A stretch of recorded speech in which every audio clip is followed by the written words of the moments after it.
The views expressed by the host or hosts in this show do not necessarily represent those of our clients, sponsors, partners, or guests and should not be considered investment advice in any way. Similarly, the views and opinions of our guests and clients do not necessarily reflect those of our hosts or our platform. Nothing shared on this platform or any other platform affiliated with us should be read and construed as constituting investment advice of any kind on the part of Insider Exchange, any of its hosts, guests, partners, or sponsors. Trading and investing carry varying levels of risk and may not be suitable for all investors. Please ensure that you fully understand the risks and take appropriate care to manage your risk. We strongly advise that you obtain independent financial, legal, and tax advice from regulated professionals and institutions before proceeding with investment decisions. Unfiltered opinions. Sometimes you have ideas and you're not quite sure why. As you secure the bag. Sometimes you meet people and realize there's probably a reason why you stayed in touch. Just listen. Sometimes all the pieces just come together by themselves. I'm Jimmy Moyana. And I'm Simon Brown. Welcome to Insider Exchange.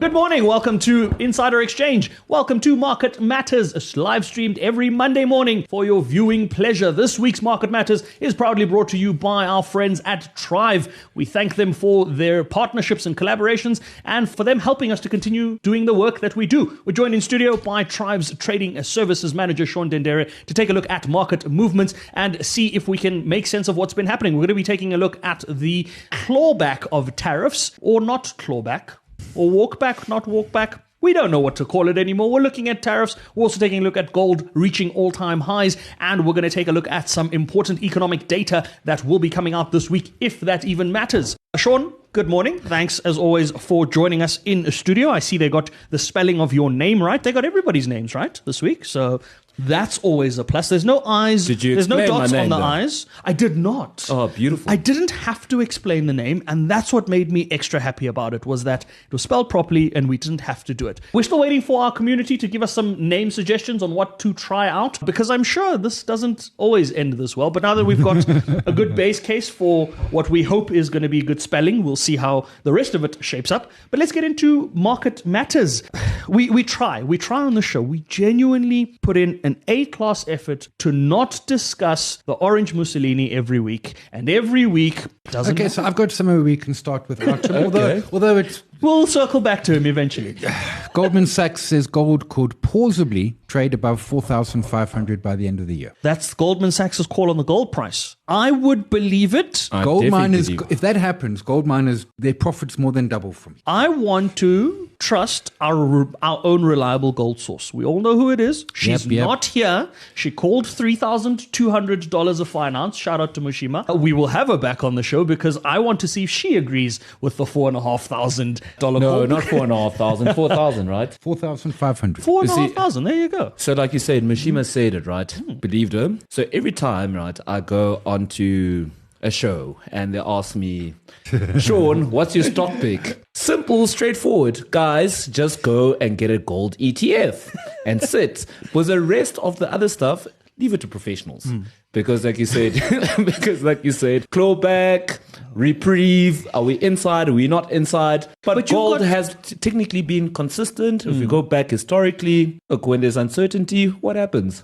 Gold shoots up. I do believe that is going to go to that 4,000 mark. Going back, because Goldman Sachs said it, right? I think they already called at 3,500 mark by, I think like June or something. So like by the middle of the year, gold is going to reach 3.5. So I guess they are seeing further growth in that price. Well, I suppose they're all seeing the same thing. And That we're seeing. we're all seeing the same thing. And we're seeing your new trading strategy around downloading Truth Social. And I want you to tell us about that, because that is informing probably what Goldman Sachs is looking at from a risk perspective. No, 100%. Look, technicals, fundamentals, that is the traditional way, to trade. I don't want to call it the safest way. By the way, everyone trading is quite risky, but it's got nice upsides to it. And this is not trading advice from Sean Dendere or the Tribe team? Thank you. Look, it's simple. In my opinion, just download Truth Social. You don't have to interact with anyone there. Just follow one person, Donald Trump. Make a notification on your phone. And once he tweets, see what he says, or I don't know what they call it on Truth Social once he publishes or whatever. Cool, take a position. Because whatever fundamentals that you're looking at that point in time, whatever technicals you're looking at, matter. just throw them in the bin. Game over. You said something else. Folks, that was not financial advice. The show does not provide financial advice. You've seen the disclaimers, and we have the disclaimers in audio as well for you to listen to as well. That was not financial advice. That was Sean's opinion based on the current market activity, which isn't But wrong. I like it. I mean, if we think back to Trump version 1, I say version 1 because that was his first presidential term in office. Every time he opened his Twitter or his X or whatever you want to call the platform now, the market moved, right? Exactly. This time around, and we spoke about this as well, Sai and I spoke about this about 2 weeks ago to say, now the tweets don't really have the thing, right? Because one, Truth Social is a platform there, the news drops there first. But also, the main thing around it is executive orders have been the flavor of the year lovely. from January 6th, right? So where something isn't explained in or articulated in a Truth Social post, you can best believe there might be an executive order that'll follow around it, right? Hence the tariffs. So again, we're back in that cycle of where do we go from here? And I remember asking Sai this question when he was announced as president-elect last year, when we did our Christmas specials around that time towards the end of the year. And I said, do we think it is physically possible to have a more volatile second term than the first term? Because you remember how the first term was. Very volatile. And I didn't think it was possible. And I don't remember what Sai said. But whatever the outcome of that conversation was, boy, were we wrong. Yep, it is more volatile. And the thing is that if you're in a constitutional democracy and you Liz Truss and there's a lettuce and you last, 40 days or something. The trick with Trump is that there's only really 3 ways for him to exit. Death, resign, or Section 25 of the Constitution. None of those are happening. So we've got another 3 years and... What's Section 25 of the months. Constitution? I think it's If impeachment, is it not? No, well, impeachment. But Yeah, he survived 2 impeachments. I wouldn't bank on impeachment. So he survived 2 already. Section 25 is when you're mentally incapable. Mentally incapable. Yeah. But that requires a lot of It's proof. not and- it's not section. I think it's an amendment. How do you... I don't even want to know how you prove that for a So sitting basically president. what happens is your cabinet, it's 25th amendment. Basically it would be, it's his vice president and his cabinet. Okay, so this is why you appoint a vice addresses president that's not going to ask presidential- questions. Exactly. Yeah. So it's 25th Amendment, addresses presidential succession disability, providing for the vice president to become president if the president is removed from office, dies or resigns, outlines fulfilling it, etc., etc. But part of it is also for incapacity. Now, the theory is that Reagan was incapacitated for the last 2 or 3 years of it. The thing is, no political party wants to do it, right? You put the man there, now you got to take him away because orcs. So the short answer is, outside of death, and to be clear, you wish death on no one. Trump is old and obese, but he's there for another 3 years, 9 months, and 7 days.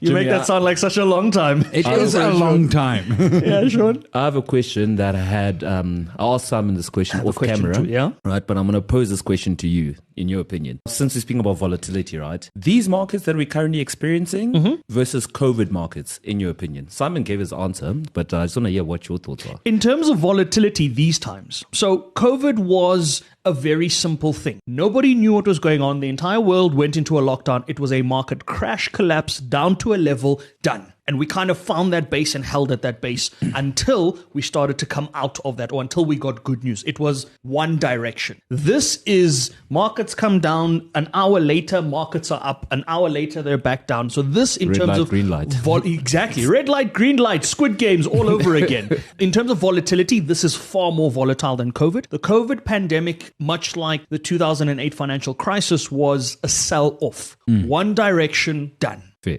This is the Wild West. You are on one side of the field. I'm on the other side of the field. Whoever draws their gun first survives. And then when you survive that, you have to go play red light, green light. It's like that level of volatility. And you can start to see it in the fact that different market participants are approaching it differently. Institutional is looking at it one way. Retail traders and investors are looking at markets another way. Long-term asset managers from a retirement perspective are looking at it another way. So think about something like crypto. When crypto was was introduced, all of the retail market was saying crypto is going to, go to the moon. Then institutional got involved and you're like, okay, maybe crypto will be more controlled. Now retirement funds can't get into crypto. So you see how different players play around differently. Now, unfortunately, with the level of volatility that you have, there are certain mandates that go off. So in the asset management and in the fund space, if a certain stock or a certain sector or a certain event happens, they are trigger events, right? So my investment mandate says if I lose more than 10% on something, I must liquidate. Exactly. And so you're seeing forced liquidations. Not that we wanted to liquidate, but forced liquidations in line with mandates. Yeah. And so 2020, the S&P was down 32%. We're only down 12 at this point with the S&P, 12.7. Fun fact, in 08, it was down 55%. Ooh.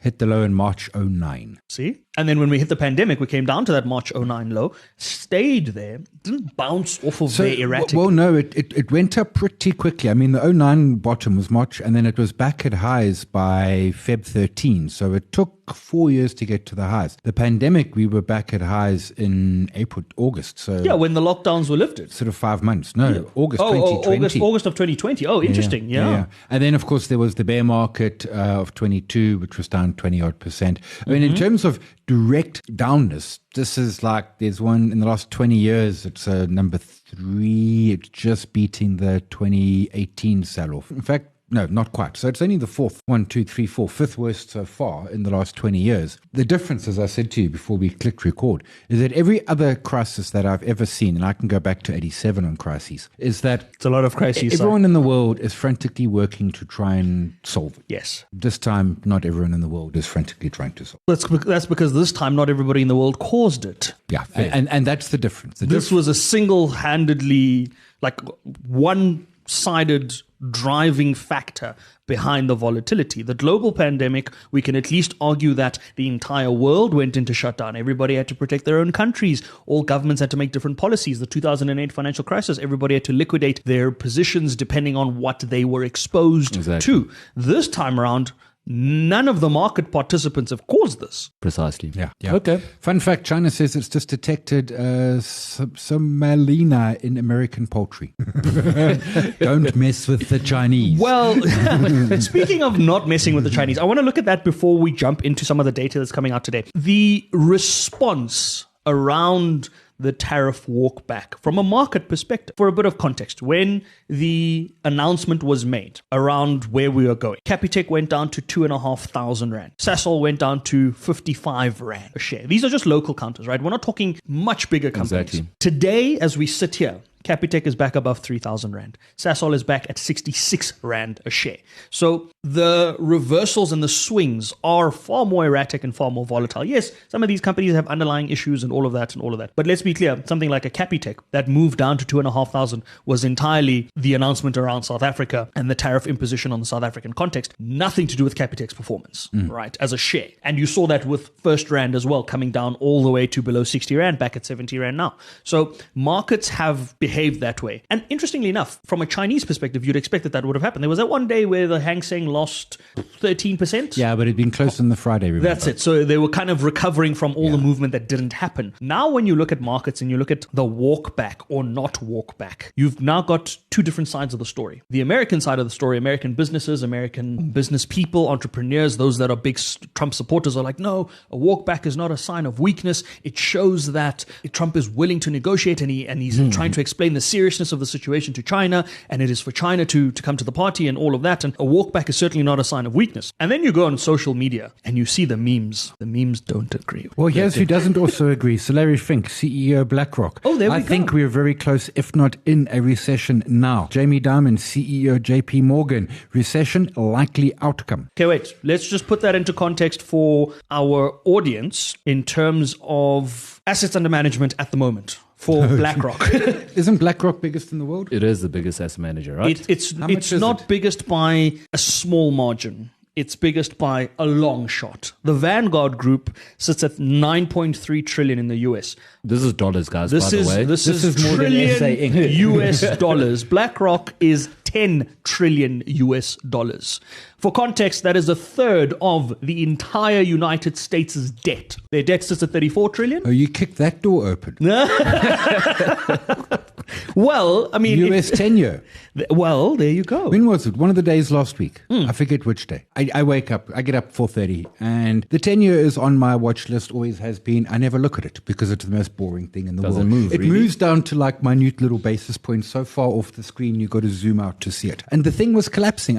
Which of course collapsing means yield up, price down. I'd never seen something like that happen before. It was like in real time, it was collapsing. And that was when Trump then did the big walk back on Wednesday. Yeah, I really want to touch on that point, right? And this is going to go back to your point about the markets turning around. I don't think it was a walk back in terms of, oh no, we coming to the negotiating table, etc., etc. I think it was really economic pressure that pushed him to say, okay, guys, sorry. Let's negotiate, because we're looking at the US bonds, right? They were becoming less attractive. The dollar is becoming less attractive. So technically speaking, I mean, all US indices were crashing, inverted commas, right? So if I carry on this path as Make America Great Again, right? Or whatever the slogan is these days, surely I'm actually just smashing the country down. So someone should have said to him, like, look. No, but Sean, that was the plan. So remember, if the whole plan behind this, and this is the conversation we had about genius or maniac and whether or not this was all the strategy, if the entire plan from day one was to bring down the values of things and to readjust valuations and to allow for someone like the Federal Reserve to have to cut rates. This was the plan. The plan was to reduce the value of the dollar, was to come into a situation where the global markets weren't at the heights of the valuations that they were, right? So almost like a reset of sorts. And that was the point that we argue to say that if that was Trump's plan all along, there are so many different ways he could have gone about doing that. And this was probably the most extreme way to do it. But if that was the plan all along, then you were on the right trajectory. I think what you're saying around the market reaction was the market didn't anticipate that it would happen that quickly and that violently, right? Yeah. And so now you don't know where to from here. Because if you crash, I mean, if we come down and we crash to, say, pandemic level, and we break through pandemic levels, and we go back to 2008 levels, which were also seen in the pandemic as well, the moment you go below 2008 financial crisis levels, now it's every economy must recover for themselves. And even if you can pull it out of the hat as a United States, there's no way you're going to pull it out at the rate that China's going to do. So inherently, like, I think kind of gets to the point that you're trying to make, I think, Sean, around the fact that you run the risk of tipping your market out of being the largest market in the world, which China's already projected to exceed America in a couple of years' time as being the world's largest economy. And if that happens and you accelerate that process, you take away all of the power that America used to have as the largest economy. And the power's gone. So here's a fun fact, staying with 10 years, and I'm rounding up to the nearest 10th. United States, 4.5%. Germany, 2.5%. United Kingdom, 4.7%. Spain, 3.2%. Italy, 3.7%. Japan, 1.3%. China, 1.6%. G7, the US has the second highest tenure. And they've also got the highest debt, and about 9 trillion needs to be refinanced in the next 12 to 18 months. There we go. And of that debt, between Japan and China, they sit with 5% of that US debt, right? So, well, they do that? Because here's my other fun fact. So when the market was crashing, if China really wants to play like nasty sandpit, load up on debt. No. You've got about 800 to 900 billion dollars of US debt. You sell it. So you then crash, because remember you're selling debt, price down, yield up. You sell it. This takes your tenure to 5.5. And then you go to Europe and you buy European debt. So you make American debt massively expensive. You make European debt massively cheap. And you say to America, and now showing who actually has the power. Remember the whole thing. Bond markets are irrelevant until they aren't. And when they are relevant, they drive the global economy. China could flip this whole thing on its head by giving Europe generational cheap rates and by giving America generational high rates. This is something that reminds me very much of something that we saw on social media. And it sums up Sai's point perfectly. The United States got into a global tiff and chose the worst people to go and have a math war against. Yeah. Remember, China is my best example. So I'll give you two. Firstly, when the pandemic hit, China just locked down their country for 3 years. No shits given. They just locked it down. But fun fact, when England essentially took Hong Kong at gunpoint in the 1800s after the Opium Wars, and they signed a 150-year contract with the UK, they came back 150 years later and said, guys, contract, we want the island. And I bet you the UK is like, huh? We don't even remember China, the paper it was written about. China works in centuries, in millennia. The rest of the world is working in tweets, 12 seconds. There was a Chinese official who was on a South African broadcast station last week that came out and said China's been around for 5,000 years, and for bulk of that time, America wasn't part of our trade relationships. So we don't really care about now, and we will be around for another 5,000 years. I'm paraphrasing, of course, but you get the gist of the idea. And they see argument things is from a America- long-term perspective. Massively so. You know the good thing for us from a South African perspective? Donald has left us alone for a little bit. Not really. No, I mean, Not his really. main focus currently is China right now. It is, but he said over the weekend that he's not going to be coming to South Africa for the G20 Yeah, but because I horrible called things that are happening back in here. February. Absolutely, you did. You said that he was never going to even show up here. So he still believes that genocide and land confiscations and things are happening here. Interestingly enough, there was, I think, the president of Agrisa, one of our agricultural organizations. I forget the gentleman's name. I think it was Johan May. I'm not 100% sure. He was on TV and he came out and irrefutably said, "There's none of this is happening." And I remember because it was retweeted and reposted on X and all of that stuff. So the conversations from bad things are happening in South Africa to, I think the market is starting to see the South African picture and say, but Trump, you keep saying these things. Where is the empirical evidence that supports what you are saying?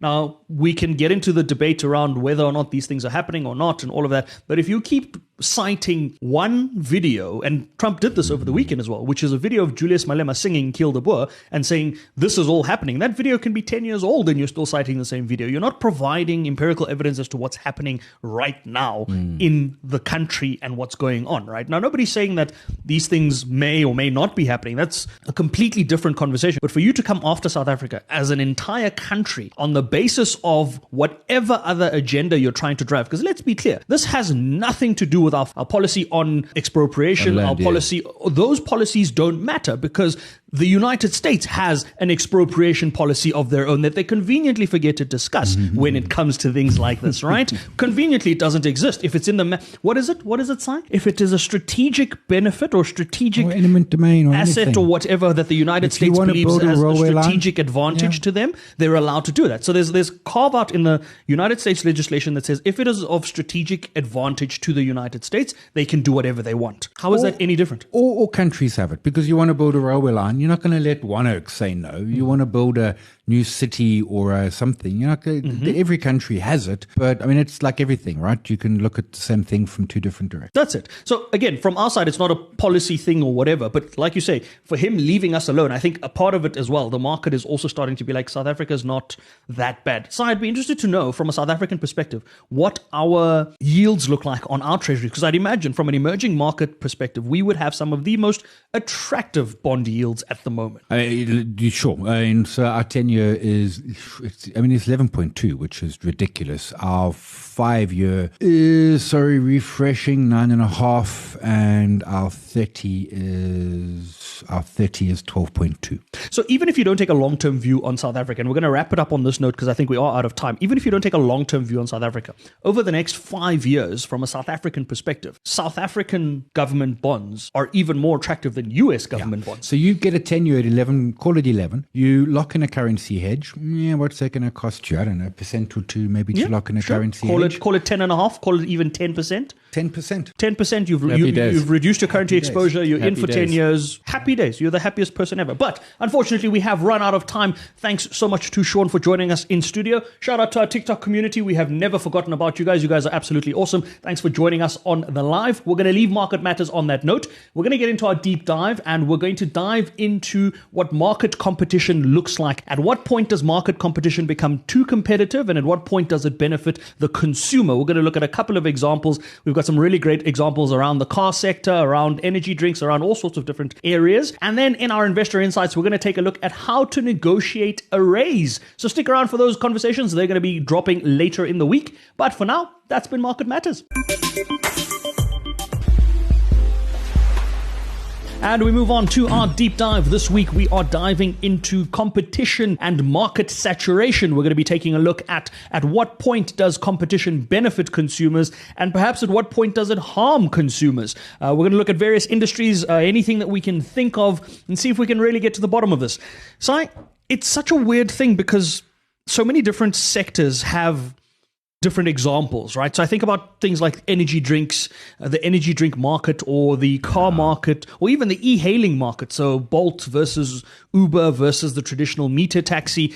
At what point do you kind of say too much competition is in the market? Because you and I have spoken about this from a cellular perspective, to say there might be too many telecoms providers for the size of the market that's in South Africa. But I can guarantee you everybody's happy to have a Bolt and an Uber as opposed to the traditional meter cabs from a pricing perspective. So how do you strike the balance between when a market is competitive and that benefits the consumer, and when a market just doesn't make sense because there's too much competition or there's too little competition? So I think the too little is easy, right? Yeah, too little is easy. Monopoly, prices. Yeah, duopoly, monopoly, whatever. But it is interesting when there's almost too much competition. And ultimately what happens, I would imagine, is that, some of the folks are just going to get squeezed out, particularly smaller brands or smaller companies, because you're smaller, so you're less efficient, not because you're not good at what you do, but you don't get those economics of scale, so your margins are tighter, and you'll often see that sort of predatory pricing at the same time. When you come into a market, let's say we want to launch a new energy drink, well, we go look at the average price of energy drinks and we come in 30% lower, and we just try and get everyone else out. Now, that's easy to do if you've got lots of money, and of course it might not work. But there must be a point at which some companies just don't compete anymore. Take Asia, and I think even China. Uber exited. Uber was like, yeah, guys, we can't win here. So they sold their business to the incumbent, and they've got a stake in it, and all's good there. But they were like, we can't compete in this particular space. This is an overly competitive market, and we can't get to scale. And the more competitive a market, the more you have to do to get to scale, because competition brings prices down, which brings margins down, which means you need economics of scale. So if you and I take our $100 and try and enter the energy drink market, we got no chance because it's just too competitive. Sometimes I agree with you on the point that economies of scale bring down price, but sometimes it's not even about how many participants you have in a market. So the energy drink market, as you say, one very good example, because there was a time where Red Bull dominated the market. They were the only player. And then now you've got Switch and Dragon and all of these other things. And now Red Bull says, well, we can't sell our Red Bull at the same price that we used to at 30 Rand for a 250ml can. We now have to come down because there are cheaper alternatives in the market. And now we're being priced out. So that is something we have to adapt to. But the flip side of it is a Spar, Pick n Pay, Checkers, ShopRite situation where ShopRite dominates the market such that they dominate their logistics chain and the value chain there, that they can outprice their competitors themselves. Now, that market doesn't have a lot of grocery alternatives, right? So you've got the main brands. You don't have more than 4 or 5 alternatives if we include Woolies in there. So the market isn't overly saturated, but still, you go try and compete with ShopRite's logistics chain now and go and launch a grocer now. Chance. You're not going to survive, right? So sometimes it's not even about how many participants are in the space, but who's doing what in the space. And how big they are and how efficient they are. If ShopRite had just been lazy, we would all be sitting here and there would still be a Pick n Pay and everything there. Let's pretend distribution centers never came to South Africa. They were still inefficient. And to be clear, the ShopRite distribution center, my wife and I were looking to buy something. We go to one Checkers. If it's not there, trust me, it's not at the other Checkers either. It's not. But now that saves you as a consumer as well. I now don't need to go drive to the other Checkers. Because it's just not, they don't have it at the DC. But then weirdly, tomorrow, they've all got it. Yes. So if we didn't have the invention of DCs, or the introduction of some 20 years ago from ShopRite, and we were all still bumbling along, prices would be higher, the mom and pops would be in a better place. So there would be some competition. There would be a small chance. In the current environment, environment. I mean, there's a grocer of sorts. He's mostly vegetables and stuff like that in one of the places on Jan Smuts Avenue that I go to for physio. So I will stop from there from time to time. This stuff's like makes willies blush with price, man. I mean, like, but so I stop there because the quality is really, really great, because it's massively convenient, because I like the oak, but like, it's not going to scale out into a nationwide 100%. franchise anytime soon. Yeah. No, exactly. Yeah. But the other side of it as well is, I think it also now depends on sectors, right? So I look at the motor industry. Just this year alone, Mercedes-Benz has announced they're planning to increase their maintenance plan in a bid to attract more customers to a 7-year maintenance plan, which is something Mercedes was always known for in terms of quality. And I think they were one of the first brands to have a 5-year maintenance plan back in the day as well. 7-year maintenance They're now looking plan. at 720,000 Ks. But at the same time, BMW South Africa has come out to say they're reducing the prices of their BMWs to make them more competitive. German companies are being outpriced in this market by alternative manufacturers. Most of them are Chinese branded companies coming into the market. So you've got a bunch of new entrants. Volvo's closing down 60% of its footprint in dealership perspective here. But now new entrants are forcing these things, because now a consumer has the power, because a consumer says, hang on, your brand is expensive. Here's an alternative that I now have access to.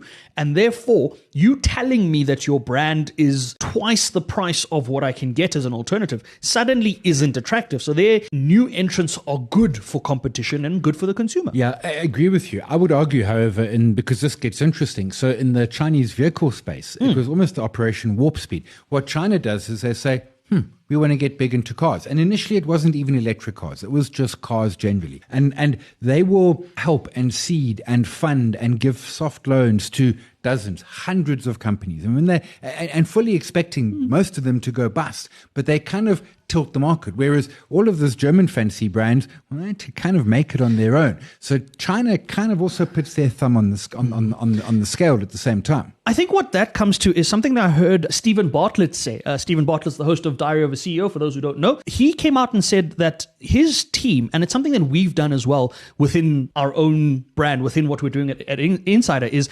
rate of experimentation is so important. You have to experiment so much faster than your competitors. And that's what China's doing. China's willing to run 10, 20, 30, 40, 50, 60 different experiments at a time, knowing full well that they're going to fail, but it's not about the failure. It's about which one do you get right. Because the reality is you don't need to get 1,000 of them right out of the 1,000 that you experiment with. But if you get 2 or 3 or 4 of them right, then you make up the money for the ones that you got wrong. Stephen says it best. We'll see if we can find the link to that particular clip and share it with everybody. But it was something that really stuck with me about everybody willing to step out of the comfort zone to try something new. We saw it with the EVs. EVs came out and Tesla was there. They'd been doing what they'd been doing, and everybody started to say, perhaps let's go look into this. But nobody went to look into it at the rate at which BYD did in China, at the rate at which Cattle Batteries did. And the first EVs were 100 years ago, hey? That's it. I mean, and the Nissan Leaf was in the 90s. But I like the point that you're making. So the whole thing with evolution, people think it's the strongest that survive. No. It's those most able to adapt. And that's exactly what you're saying with China. They will put 100 out there, see how, and it's that adaptability in a sense. Absolutely. Yeah. Absolutely. So, I mean, back to the key point. I mean, ultimately, more is good for a consumer. There is a risk, however, where it can almost kill an industry. And I'm frantically trying to think of an example, but where too much? Where it becomes so overly competitive that there's too much competition, that there's just no margin left. And folks are like, yeah, thanks, but no. So I would wager that number one might sit in something like the energy drinks space, because now, I mean, there's so many energy drinks out there. You can get one for 10 Rand. Yeah. You can get one for 11 Rand, where in the past, if you think about how much a Red Bull used to cost, that was one example where it used to cost so much more. The other side of it, or the other industry that I can think of where it's become too much. I can't. Intuitively, I think it makes sense. Practically, I can't think of one where an industry. What's maybe happened is that folks have been squeezed out, and you left with monopoly or a duopoly. So you're looking at a complete collapse. Well, yeah. So maybe it's airlines where it hasn't completely collapsed, but where at the moment, how many sort of viable airlines do we have in South Africa? Maybe 4. There've been points where we've had 8 or 9, and there's just too much choice. The small guys all go Airlink and Kululu. Yeah, because you're incurring the same. But that comes back to your point, Si, around the efficiencies. You're incurring the same amount of cost to operate your 2-plane airline as an SAA is to run a 40-fleet airline from an individual plane perspective. The cost of the fuel, the cost of the plane if you're leasing the plane, those sorts of things, right? So you're also incurring that big overhead. But if your seats aren't full and someone like an SAA can afford to drop the price of their seats because they've got other planes they can recoup it on or other flights. So if we take Airline 1 that has only 2 flights to Cape Town versus Airline 2 that has 10 flights to Cape Town in a given day, they can recoup the money. They've got more chances to recoup the money. They can make some cheap flights. That's it. So you can make some of them cheap, some of them not, and all of that. So very much dependent on efficiencies, like you said. Another example of efficiencies is the oil market. At anything above... Yeah, that's a good example. Anything above $50, everybody kind of makes money, right? But the oil price crash of 2020 showed us one thing very, very importantly, that the OPEC bloc and Saudi Arabia in particular can produce oil at the cheapest rate of any country on earth. So at the point at which your production cost exceeds that of Saudi Arabia, you're no longer competitive in the market in their eyes, because if we have a race down to zero on anything, they're going to beat you. Yeah, and all I like, because also there's cheating. So OPEC says, well, OPEC Plus says cut back on production. But because oil is falling, so what do? Cut back on production to hype it. But if I'm Nigeria, I'm like, yeah, but if I cut back on production on an already low, why don't I just produce more? Now there's abilities to produce and get it out. But even then, if you're a Nigeria, right, that is competing with an OPEC bloc, understand that you're competing with an entire bloc that does significantly higher volumes than you do as a single country. And so you are now disincentivized to produce more, even in that scenario where you can say, oh, I can just produce more, because you're not going to, number one, fill the demand. Number two, they can quickly reverse that decision, and now you've increased your production, increased your headcount and your overall cost, and you've now put yourself out of pocket in the market. So just because another competitor does something in a market doesn't necessarily mean it is in your interest to do the same thing.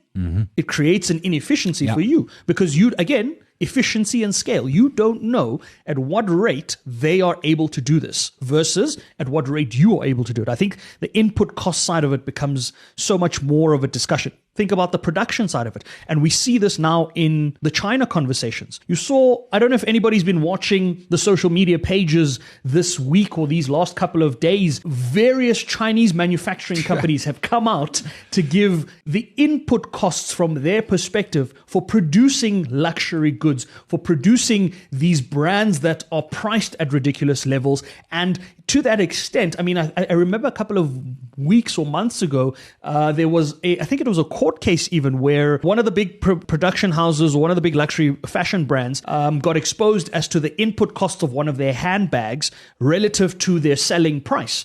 And so when you're looking at something like that, when you're looking at input costs and efficiencies and all of that, the moment you have a market like this where someone says, I can access it cheaper at this rate, it becomes grossly inefficient to imagine how you would then still pay for the price at a premium rate when you can get it cheaper. Yeah, absolutely. And that's actually interesting, because there's the whole knockoff. Now, Red Bull are going to claim that many of these energy drinks are knockoffs, in the sense that they're not Red Bull. And then it also plays into brand, right? Some people just like, I drink Red Bull and like, I don't care about Celsius and all the others. That's it. Brand loyalty. Prime or whatever. I'm a Red Bull player there as well. Brand loyalty is another thing, but I think there comes a time for consumers as well where brand loyalty doesn't matter depending on what it is you're looking to access. It comes down to efficiency of service and the deliverables that come out of it. And I bring up something like meter taxis that aren't brand specific, but from a service point of view, everybody, when Ubers and Bolts and things and alternative e-hailing services were introduced in South Africa, and everybody suddenly said, hang on, I can get a trip at a fraction of what a meter cab would traditionally cost me. The meter taxi market completely suffered for that, to the extent that they had wars against the Ubers and the Bolts and all of that. There was a revolt where people were said, you're outpriced or you're put out of the market so quickly because you had been, but that was an isolated example, because you had been a monopoly that suddenly wasn't a monopoly anymore. And we were getting funded in those Ubers and Bolts by venture capitalists in Silicon Valley. I mean, we were doing it at below cost, to your point, trying to drive out the traditional meter taxis. And efficiencies prevailed. Efficiencies won that battle. So there are a lot of factors to look at. And I think one of the other factors that we haven't really looked at is regulation as well. Sometimes regulation enhances market competition. And I think about something like the National Consumer Commission or something like the Competition Commission in South Africa, where competition is such that you kind of oversee it to make sure there's not too little or too much, or there's not people swallowing up other people and all of that. So the regulation side of it does play a role in it. Look at the latest Vodacom massive deal for fiber. Right? The Remgro group would have wanted the deal to go through. Vodacom would have wanted the deal to go through. The Competition Commission said, you can't do that. You're reducing the amount of competitors in the market. That's going to hurt the consumer. Yeah. So I think regulation in our country especially is there to protect the consumer side of it. And whether or not sometimes it's too restrictive and sometimes you must just let everybody fend for themselves. Because I also believe that there's a time where if you believe your product is superior, then enter the market and prove it to the market. Right? Yes. Come in, prove it. Yes. And if your product genuinely is better than what is currently out there, markets will naturally gravitate towards your product, whether it's premiumly priced or not. Fair level markets. Yes, fair level markets. Again, that's an ambitious thing to say. Some markets are not fair. And but that's a very important point. So that some markets are not, they don't play by the same rules or they don't play fairly. And so you coming into the market, you come in at a disadvantage. So if you're entering a market at a fair vantage point to everybody else, and it's down to product, then may the best man win. Yeah, and if your competitor is so much better than, like you said, as you said in the China example, that you decide to sell out to your competitor,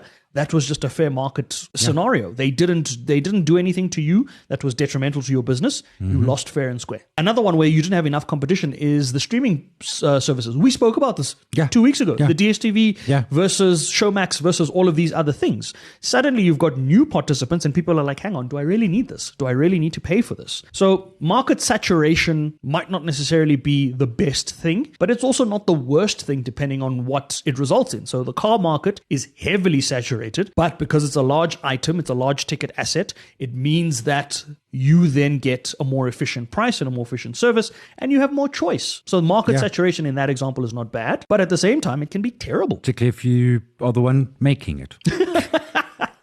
Also, you're little Ford, right? You were the only car company. Gee. No, yes. Yes. But that's the thing as well, is now from a global perspective, globalization has also become a factor here. Yes. Because now I'm not limited. Because it used to be local. I mean, I don't know, 1,000 years ago, everything was made within a kilometer. Yes. Now I can import something from Australia, I can import something from China, I can import something via Amazon, and it will get here. There used to be a time where I didn't have access to other markets. Yeah. And so I had to deal with what was here. I had to contend with what was here. Another example of market kind of interaction, I've thought of one where competition doesn't necessarily result in a cheaper alternative. Microsoft. You've come into the space. You've dominated the words and the Microsoft Office suites. There are Office suite alternatives out there, yet some people are still paying a subscription on a monthly basis because Microsoft knows that's how much of the market that they have. I do that. See what I mean? So there's an example where there isn't a lot of competition and there's a premium being charged and there are alternatives, but people still elect to leave those alternatives and go with what they know. And sometimes it's because your corporate overlords insist.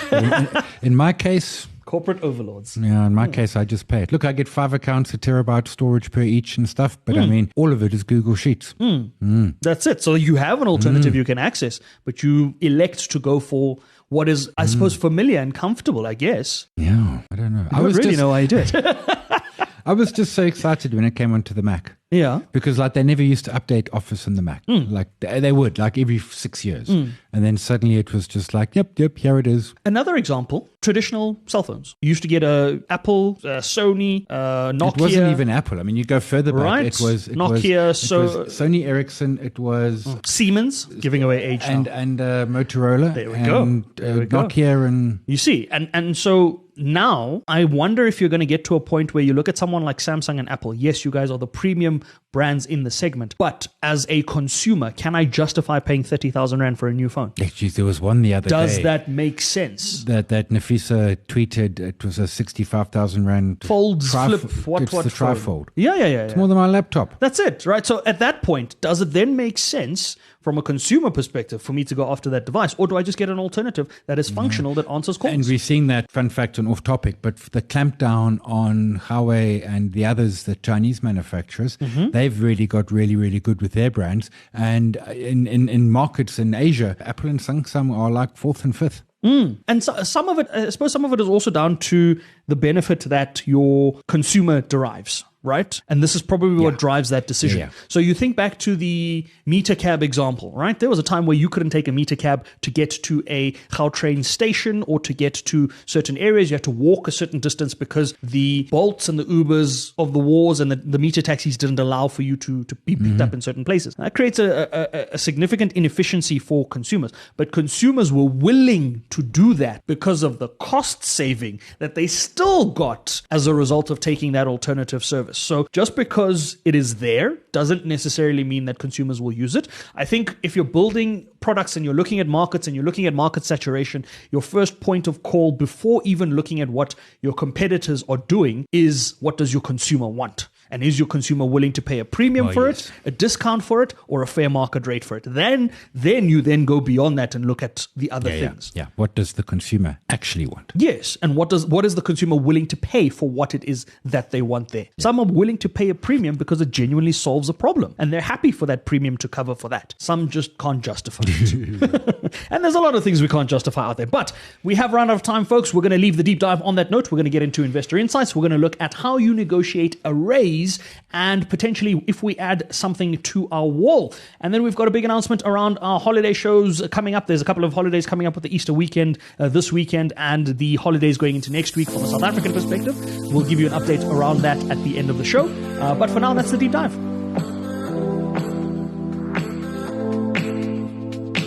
And we wrap things up with our investor insights. We're taking a look at how to negotiate a raise, some of the key things that you need to think about and look at, and perhaps we can find some useful insights from that perspective.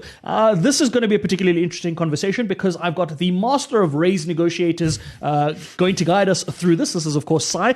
He knows everything about raises because he's negotiated several of them over a very lengthy career. How do we do it? So the first trick is if you want to keep the job or not, or if it's a new job. No, if you don't... Do you care about the job? No, if you have loads of options, go in big, go in absolutely big. But it is things like your KPIs, whatever your metrics are at your place of performance work. measures. You need to be knocking that out the park. Yes. If you're not, you're out of it. Understanding what industry standards and averages are and that sort of thing. Go look. So a lot of companies don't put cost to company, but go and search the link. So do your research. Go do your research.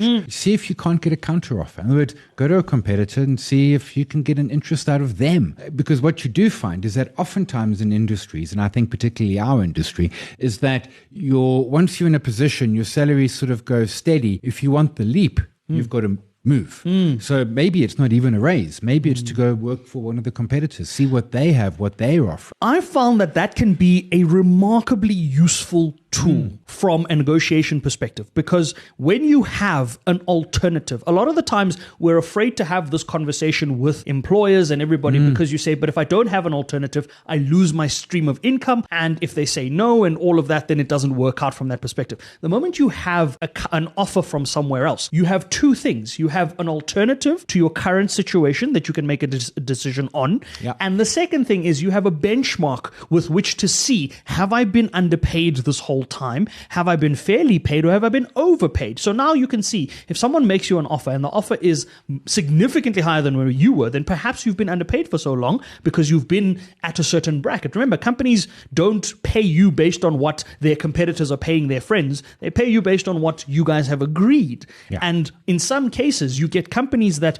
overpay someone. So I think very easily about financial services, banks, your chief economists in banks, your CEOs in banks, everybody. So things like CEO salaries are public knowledge, right? And so you can see the difference between the Standard Bank CEO and, say, the Nedbank CEO in terms of salary. But that's because of their individual negotiations. Standard Bank doesn't go back to the CEO and say, hang on, we're going to pay you what Nedbank is paying their CEO, because then as the CEO, you're like, I'm not the Nedbank CEO, I'm the Standard Bank one. So an offer gives you that flexibility, but it also gives you an idea of what benchmark kind of might look like and makes your negotiation that much stronger. And to be clear, your bosses, your company doesn't care about your lifestyle. The fact that you can't make it on your salary is of no concern to them whatsoever. Yes. So don't come and say, I can't survive, I don't have enough money, I can't make ends meet. They're like not interested at all. You've got to really go in and get hard research. Go and find things where you excelled. Was there a giant project that you won for them, or not a contract, or that sort of thing? So that comes to what you're saying, Si. Which is also then, it's not just your KPIs, it's also just keeping records during the period. I was just going to bring that up.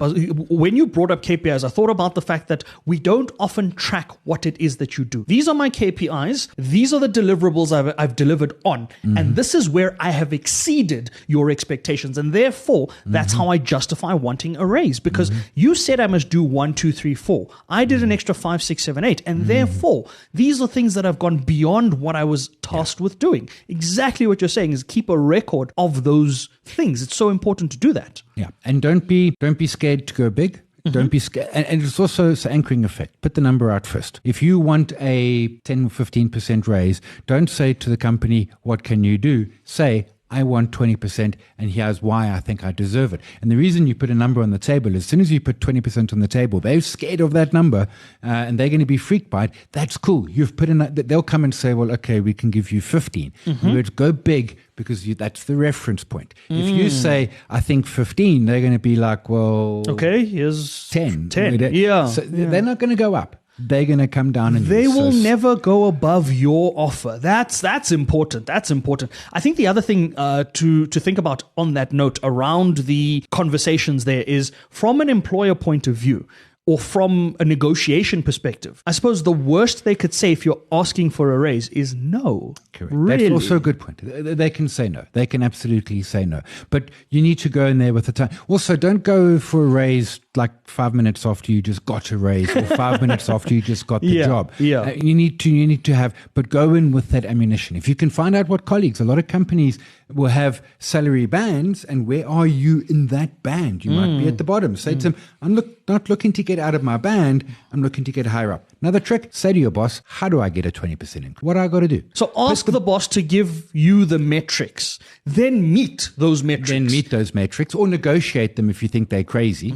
Then meet them, then go back to your boss and say, remember 20%? Well, holla. If you're going to do that, folks, get it in writing. The last thing you want is to increase metrics, and the performance easy way targets. to get it in writing is email the conversation to them. Yes. Just to follow up on our meeting at this and this time, this is the objectives that we discussed. These are the terms for this increase. And then at the end of the meeting, at the end of the email, just so it doesn't sound like you're being authoritative or aggressive towards your employer, simply end the meeting with saying, have I captured the above correctly? Please let me know if I've missed anything. So it also puts the ball back in their court to, one, confirm what has been stated, or two, give you corrected information. Either way, you come out with a win. Yeah. If the company's doing well versus doing poorly. Also, do you need a salary increase, or could you negotiate your bonuses? A lot of companies just bonuses 13th check. What about saying, well, hang on a second, why don't we maybe have a 13th, 14th, 15th, and 16th checks? I mean, is there something you can do around the bonus part? So it's not, because that seems less scary to the company. If they give you a 20% increase, that's it for life until you leave, or they bonuses are once off. But bonuses, they can renegotiate every time. So say to them, okay, so how about we set a bonus process? You know, what I have to do to get 100,000 Rand bonus at the end of the year. Yes, that sort of conversation. Performance metrics, so that it feels as though it is a two-way thing. But there we go, folks. We're going to leave it on that note. We're going to see if we can update our wall. Are we liking anything local for the wall at the moment? I mean, we know we added Johnson & Johnson last week. Are we adding anything this week? Is the JSE on there? The stock? Not the JSE company is not on there. I do like the JSE as a company. They're a profitable business. They're profitable. They've got a shrinking market, but then their salary, everything else. And there were days yesterday when value was days last week when value was 40 billion. But they also don't have necessarily a shrinking market, because I've spoken to Dr. Fourie and the team at the JSE. They're expanding into the African markets and other markets. So the JSE is starting to become something like the NYSE, where you anchor other smaller exchanges. And there might be less companies. Yes. But there's more instruments. The explosion in AMCs, actively managed ETFs, all of those sort of things coming through. I like the JSE. I like the JSE. I agree that we can add it to the wall in terms of the rationale that we have behind it is sound there. Where do we put it on the wall, though? That is the big question. So if I'm looking at where it's trading at the moment, the JSE as a company, JSE Limited, is at 120 Rand a share. I liked it better at 105 Rand a share from last week, but that's not to say that we don't find a lot of value in it. Forward PE is under 10. Yeah. Dividend yield is almost 7. Yeah. This is. I agreed with you. There was price points last week when I liked it more. I think the stock is cheap, even after what we've seen in the last week. That's it. And I think even coming from the 80 Rand kind of recent lows that we saw at the start of the year, I think there is still quite a bit of value there. There is going to be a lot of volatility that comes into the market. The company like the JSE will benefit from that, in that they don't take any trades, but they're a facilitator of those transactions and those sorts of things, which increases their transactional volumes. We like the JSE. We're adding it to the wall. We will put it... I suppose we really like it. Do we like it enough to be blue chip? That's our real question. Yes. Yes, there we go. Brave. We love it. We are brave. It is going in blue chip. That was not financial advice. This is our opinion on it. And if you have your opinions, we'd love to hear them. We'd love for you to share those opinions with us. Speaking of opinions, we've come to the end of the show. So it is time to give you our unfiltered opinion of the week. And this comes from the recent trend that we've seen on social media platforms, where all of these companies, all of these Chinese manufacturing brands have now said that their brands, or the brands that we know and love, are effectively all made in China. So the unfiltered opinion of the week this week is more of a question, and a question to our community is that, is made in China the new luxury brand? There will be no show next week, and the week after that, Sai and I are taking a bit of a break. We are both traveling, and of course it is a bit of a break in terms of public holidays, and it looks like Simon's already ahead of me. He's decided to get a head start on the holidays, but we will be back, and we will continue sharing all of our information and insights with you across our social platforms. So remember to like, follow, subscribe. Investing isn't hard. Just try it.